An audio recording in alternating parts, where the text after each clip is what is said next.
I myself Satyam Kumar is before you as usual. First of all, good morning to all of you.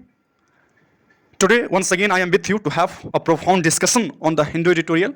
But before I start the discussion, I would like to suggest you all, please like and subscribe this channel. It's a humble request from me. Yesterday, we celebrated the 75th anniversary of independence with great zeal and vigor. Today, we will have a look on the speech delivered by our Honorable Prime Minister, Mr. Narendra Modi ji, which was the 9th Independence Day speech. Now, without any further delay, I'm gonna start the discussion, and we are moving towards the title of this very editorial. Moving towards the title, it's written that meeting India's aspirations. Meeting India's aspirations on Modi's 9th independence day speech means पूरा करना है, हमको meet करना है। क्या पूरा करना है? भारत की आकांक्षाओं का, जो इंडिया का जो एस्पिरेशंस है उसको पूरा करना है। On Modi's 9th independence day speech किस पे है? तो मोदी जी के द्वारा, ऑनरेबल प्राइम मिनिस्टर के द्वारा जो 9वीं बार जो स्पीच दिया गया उसके बारे में है ये एडिटोरियल। उसी का जायजा करना है कि व्हाट इज सेड। तो आइए स्टार्ट करते हैं आज का discussion. India needs better governance for the sake of its own people, not global approbation.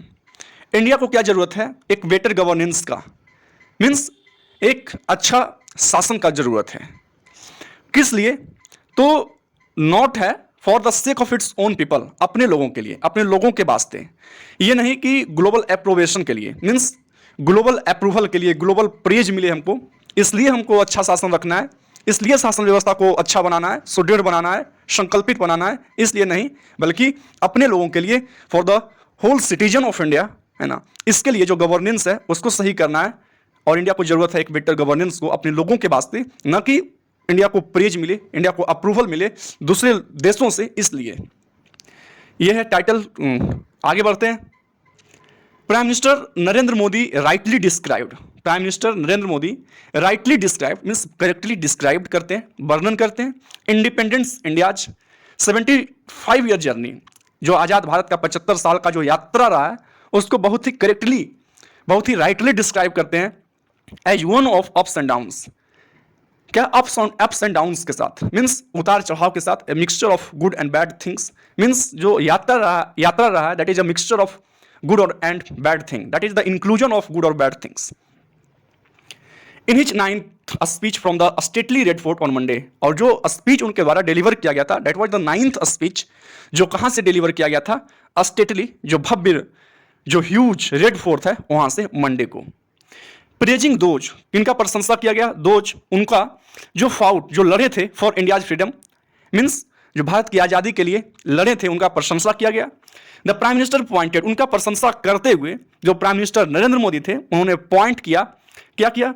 Countries achievements, जो देश की जो उपलब्धियां हैं, जो अकॉम्प्लिशमेंट्स हैं, उनको पॉइंट आउट करते हैं। इवन एज ही एक्नॉलेज्ड, साथ ही साथ वो यह भी एक्नॉलेज करते हैं, वो यह भी इशारा करते हैं, एडमिट करते हैं, एक्सेप्ट करते हैं द चैलेंजेज, जो चुनौतियां हैं, जो परेशानियां हैं, किस चीज़ में? तो ऑफ फुलफिलिंग, उसको पूरा करने में। द प्रेसिंग नीड्स, जो क्रिटिकल नीड्स है जिसका, है ना, प्रेसिंग नीड्स है, जिसका अर्जेंट नीड है, of an ever aspirational society, जो हमेशा से क्या रहा है? एक एस्पिरेशनल सोसाइटी रहा है, एक महत्वाकांक्षी समाज की जो प्रेसिंग नीड्स है उसको पूरा करने की जो चैलेंजेज हैं उसको भी पॉइंट आउट किया गया नरेंद्र मोदी जी के द्वारा जो स्पीच दिया गया उसमें। Tugging at the seams of government, जो टगिंग है, जो टंगा हुआ है, जो डिपेंडेंट है किस पे? गवर्नमेंट पे। ओके, आगे बढ़ते हैं।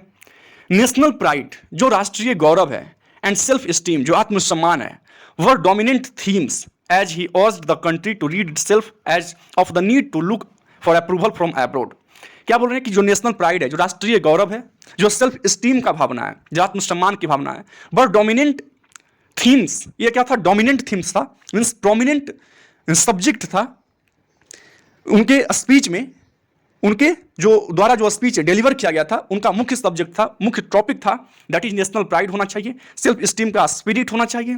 एज ही अर्ज्ड, जैसे कि वो अर्ज करते हैं, आग्रह करते हैं, the country to read self, देश को कि अपने आप को क्या करना है? रीड करना है अपने आप को, ऑफ द नीड, इस जरूरत से, टू लुक फॉर अप्रूवल, ताकि उनको अप्रूवल मिले from the abroad, means self esteem के लिए और नेशनल प्राइड के लिए जो उनके स्पीच में एक मुख्य थीम था, मुख्य सब्जेक्ट था, वो इसके लिए कंट्री से आग्रह करते हैं कि अपने आप को इस जो चंगुल है उससे छुड़ाइए, कि हमको ज़रूरत है इस प्रकार देखने की कि हमारा जो अंतर्राष्ट्रीय जो संबंध है, दूसरे देशों के साथ जो संबंध है, वो क्या करेगा, वो हमारे सेल्फ स्टीम को, नेशनल प्राइड को अप्रूवल मिलेगा, उनको क्या मिलेगा, प्रेज किया जाएगा। आस्किंग द क्वेश्चन पूछते हुए about the how long India could go long on living on certificates from abroad, कितना दूरी इंडिया तय कर सकता है, कितना और आगे इंडिया जाएगा, किस चीज़ के लिए, on living on certificates from abroad, कि अब्रॉड के द्वारा सर्टिफिकेट दिया जाएगा, अब्रॉड के द्वारा प्रेज किया जाएगा, अप्रूवल दिया जाएगा। The prime minister wandered why India could not develop its own markers, कि इंडिया जो है वो अपना खुद एक मार्कर्स क्यों नहीं डेवलप कर सकता है, इंडिया एक अपना पोजीशन क्यों नहीं डेवलप कर सकता है, इंडिया एक अपना सिंबल क्यों नहीं डेवलप कर सकता है, कॉमिटी ऑफ द नेशंस में, जो देशों का जो समूह है उसमें अपना पोजीशन, अपना पद को क्यों नहीं, अपना जो गौरव है, अपना जो सिंबल है, जो अपना जो पोजीशन है, उसको क्यों नहीं क्रिएट कर सकता है। आगे बढ़ते हैं। Mister Modi provided no context to this remarks, लेकिन नरेंद्र मोदी के द्वारा जो स्पीच दिया गया था, ये सारे रिमार्क जो किया गया, उनके द्वारा जो भी क्वेश्चन पूछा गया, उसके संदर्भ में कोई भी टिप्पणी नहीं दिया गया कि कैसे किया जा सकता है। His comments could indicated his unhappiness, बल्कि उनका जो कमेंट था वो उनकी अनहैप्पीनेस को दिखा रहा होता है। विथ इंटरनेशनल क्रिटिसिज्म, जो इंटरनेशनल क्रिटिसिज्म हुआ है, जो अंतर्राष्ट्रीय जो क्रिटिसाइज किया गया अंतर्राष्ट्रीय देशों के द्वारा, डायरेक्टेड एट हिज गवर्नमेंट, और जो क्रिटिसिज्म किस पे डायरेक्टेड था, तो डायरेक्टेड था उनके गवर्नमेंट पे, उनके शासन पे, ऑन गवर्नमेंट्स, शासन व्यवस्था पे, एंड ह्यूमन राइट्स इशूज, और जो मानवाधिकार के मुद्दे हैं उस पर जो क्रिटिसाइज किया गया है अंतर्राष्ट्रीय स्थानों पे, बाहरी देशों के द्वारा, इन दैट स्पीच उनके द्वारा अनहैप्पीनेस जो दिखाया गया, उनके टिप्पणियों से ऐसा पता चला। Successive prime ministers have used their Independence Day speeches as stock talking for their governments record and an insight to what the nation might face. Means जितने भी प्राइम मिनिस्टर आए हैं वो इंडिपेंडेंस डे का जो स्पीच होता है वो अपने एडवांटेज के लिए यूज करते हैं, एडवांटेज के लिए उस स्पीच में वो स्टॉक टॉक करते हैं। मीन्स उनको जो लोग वहाँ पे होते हैं वहाँ पे एसेस करवाते हैं, उनको रिव्यू करवाते हैं कि उनकी जो पिछली जो समय रही है तो उसमें देश के लिए क्या क्या वो इनिशिएटिव्स लिए, उनको वो उनका जायजा लेते हैं। फिर क्या, जो गवर्नमेंट का जो रिकॉर्ड है ना, जो तथ्य है उसको सामने प्रस्तुत करते हैं, और एक इंसाइट रखते हैं कि क्या नेशन जो है आगे फेस कर सकती है। Means what challenges are there which India could face ahead, है ना, इंडिया फेस कर सकता है अहेड, आगे आने वाले दिनों में। With 2 years for the general election, अभी जो जनरल इलेक्शन होने वाला है उसमें 2 years are left. The prime minister was in an expensive mood, जो प्राइम मिनिस्टर का जो मूड था वो एक्सपेंसिव हो चुका था। एक्सपेंसिव मीन्स व्यापक रूप को वो देख रहे थे, व्यापक समाज को एक देख रहे थे। एक्सपेंसिव कहने का मतलब कि बड़ा ही जेनरस मूड था, बड़ा ही फ्रेंडली मूड दिख रहा था। फ्रेंडली इन द सेंस कि जो prime minister was in expensive mood, कैसे, taking up the issue of women's safety, वो बात कर रहे थे उस स्पीच में वीमेंस सेफ्टी का, महिलाओं की सुरक्षा की बात किया जा रहा था। इनर्जी सेल्फ रिलायंस, है ना, आत्मनिर्भरता की बात किया जा रहा था। Celebrating the diversity of India, एक तरफ जो वो बात करते हैं कि सभी लोगों को जो आइडिया है इंडिया का, India is known for unity and diversity, but उनका जो तरीका है कि होमोजेनाइज किया जाए, लोगों को एक किया जाए, ये दिखाना है कि सभी लोग एक हैं। This is not the culture of India, this is not the civilisation of India, this has never been the civilisation of India. ये भारत की कभी सभ्यता नहीं रही। इंडिया का यूनिक नेचर है, that is unity in diversity, but उनका जो अटेम्प्ट है कि उनको होमोजेनाइज करना है, तो वो आइडिया ऑफ इंडिया जो है, जो इंडिया का जो आइडिया है वो उसको खत्म करना चाहते हैं एक तरफ। और दूसरी तरफ जब वो इलेक्शंस की ओर देखते हैं और जब स्पीच दिया जाता है उसमें ये बताया जाता है कि वो सभी को वो सेलिब्रेट कर रहे हैं, डाइवर्सिटी को, विविधता को सेलिब्रेट कर रहे हैं। दिस इज द काउंटर, है ना, this is the irony. The need to respect all languages, और क्या बताते हैं कि यह जरूरत है कि जो भी लैंग्वेजेज है उसका रिस्पेक्ट किया जाए, उसका आदर किया जाए। And promising an all out war against corruption and परिवारवाद और the pernicious influence of dynasty. और क्या कहते हैं कि ऑल आउट वार होना चाहिए, बहुत ही इनर्जेटिक, बहुत ही डिटरमाइंड वे में वार होगा, युद्ध होगा, किसके खिलाफ, तो करप्शन के खिलाफ, मालवर्सेशन के खिलाफ, भ्रष्टाचार के खिलाफ, एंड परिवारवाद, है ना, और द परनिशियस इन्फ्लुएंस, और जो हानिकारक इन्फ्लुएंस है, जो प्रभाव है किस चीज का, तो डायनेस्टी का, वंशवाद का, है ना। This is the expensive mood of Mister Narendra Modi before the general election.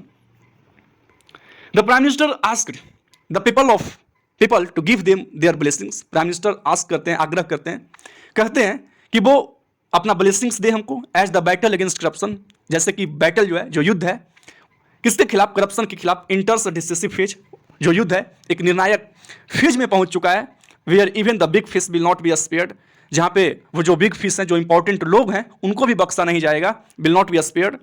Even as he dwelt on governance issue, Mister Narendra Modi laced his speech with a political appeal. फिर यहां तक कि जब उन्होंने शासन के मुद्दों की बात की, है ना, Mister Modi as he dwelt, even as he dwelt on governance issue, मुद्दों की, शासन के मुद्दों की बात की, Mister Modi laced his speech with a political, अपने भाषण को एक पॉलिटिकल अपील में बांध के रखा, लिस्ट करके रखा। क्या अपील था, देखते हैं। Modi was silent about his promises made in 2016। Modi के द्वारा जो 2016 में जो प्रॉमिस किया गया था, जो वायदे किए गए थे, वो वायदा क्या था, to double the income of farmers, कि फार्मर्स का जो इनकम है उसको डबल कर दिया जाएगा by the time the country celebrated its 75th Independence Day, जब भारत जो है वो 75वीं वर्षगांठ मना रहा होगा, उसके पहले। हाउएवर, हालांकि he did lay out his vision for an Amrit Kaal और डेवलप्ड एज। हालांकि उन्होंने क्या, ही डिड ले आउट, उन्होंने एक्सप्लेन किया हिज विजन, अपने विजन को, इन फॉर एन अमृत काल, जो अमृत काल का जो विजन है उसको वो उन्होंने ले आउट किया, एक्सप्लेन किया, और developed as in the next 25 years, की नेक्स्ट 25 ईयर्स में उनका क्या विजन है अमृत काल के लिए, डेवलप्ड एज के लिए। The 100th year of India independence in 2047, जब इंडिया 2047 में 100वीं वर्षगांठ मना रहा होगा, उस समय के तक के विजन को वो ले आउट करते हैं। Details of how the country would reach the objective, means वो सभी का डिटेल्स किस चीज़ का, कि हाउ मीन्स एक कंट्री जो है हमारा भारत, वो कैसे रीच करेगा, कहाँ तक, तो ऑब्जेक्टिव्स, जो गोल हैं, जो उद्देश्य हैं, बरस्कैंटी, वो क्या था, बहुत ही कम था, बहुत ही लेस था, इनसफिशियंट था, apparently kept for another day, जो ऑब्वियसली स्पष्ट रूप से रखा गया था दूसरे दिन के लिए। In keeping with the Bharatiya Janata party's new status as the national party of governance, की जो भारतीय जनता पार्टी की जो स्टेटस है वो क्या है, एक नेशनल पार्टी है ना, एक नेचुरल पार्टी ऑफ गवर्नेंस है। तो इसको ध्यान में रखते हुए the prime minister Narendra Modi जो थे वो अंडरलाइन करते हैं, एम्फेसाइज करते हैं क्या, कि India had got a stable government, India के पास एक स्टेबल गवर्नमेंट आया है, एक स्थिर सरकार आई है, आफ्टर मेनी डिकेड्स, बहुत दशकों के बाद, रिजल्टिंग इन, और परिणाम स्वरूप इसका क्या हो रहा है, इन स्पीडी डिसीजन मेकिंग में स्पीडअप हुआ है, तेजी आया है। Okay, there was little in his 82 minutes speech about the strategic challenges before the country in the wake of tensions at the borders and the turbulence in the international orders following the Russian invasion of Ukraine.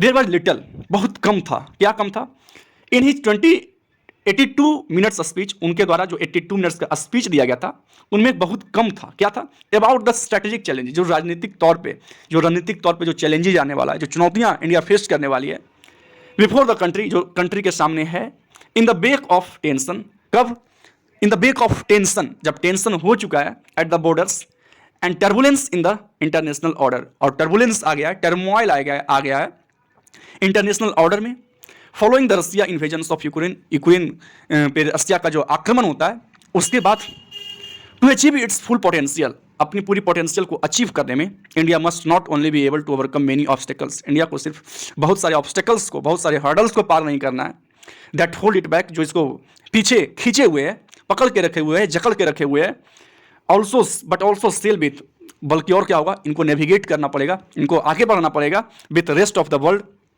पूरी दुनिया के साथ, in meeting the benchmarks of democratic rights, ताकि वो पूरा कर सकें, है ना, जो बेंचमार्क्स हैं, जो स्टैंडर्ड्स हैं डेमोक्रेटिक राइट्स का, इक्विटेबल डिस्ट्रीब्यूशन हो सके वेल्थ का, धन का, and access to health and education, और सभी लोगों को, सबसे निचले तबके के लोगों को भी एक्सेस हो सके हेल्थ का और एजुकेशन का, इंडिया को अभी ये करना होगा।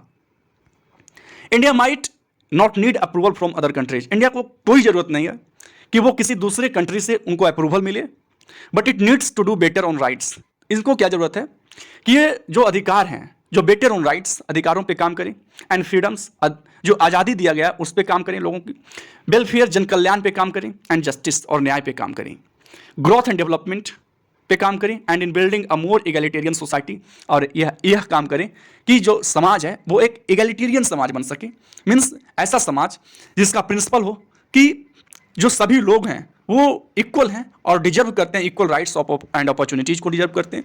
मतलब समानाधिकारवादी की जो प्रिंसिपल है, जो बिलीफ है, उसको फॉलो करें, तभी भारत जो है, जो आइडिया ऑफ भारत है, जो यूनिटी इन डाइवर्सिटी का जो आइडिया है, इगैलिटेरियन सोसाइटी का जो आइडिया है, उसको फुलफिल कर पाएगा। जब आप राइट्स की बात करेंगे लोगों की, जब आप लोगों की फ्रीडम की बात करते हैं, जब लोगों का आप जस्टिस के बारे में बात करते हैं, ग्रोथ एंड डेवलपमेंट की बात करते हैं, मीन्स सबसे निचले तबके के लोगों को आप जब शिक्षा और हेल्थ के लिए आप उनका पहुंच सुदृढ़ करते हैं, तभी इंडिया जो है आइडिया ऑफ इंडिया को फुलफिल कर पाएगा। और इसलिए इस सभी चीज़ों के लिए पाने के लिए हमें भारत को किसी दूसरे देशों के द्वारा अप्रूवल और प्रेज मिलने वाला नहीं है ना। इसके लिए हमको नहीं करना है, but we should do this all for the Indians. हम लोगों को इंडियंस के लिए करना है, भारत के लोगों के लिए करना है। This is all about today's editorial.